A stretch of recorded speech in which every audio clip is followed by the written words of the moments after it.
வெண்பருத்தி நூலெடுத்து வாய் வெடிச்ச பூவெடுத்து நான் அணிஞ்சிட தொடுத்து வச்ச நடினமான மாலை இது.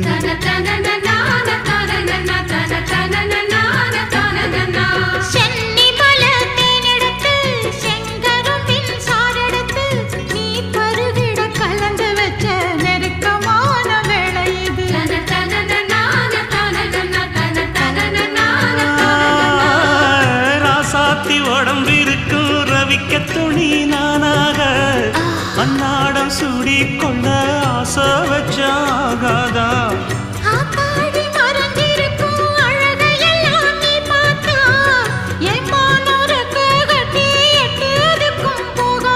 அடிச்சி சக்கரையே எட்டி நீயும் நிக்கிறியே நான் ஏங்கி ஏங்கி பார்க்கிற போறாங்க.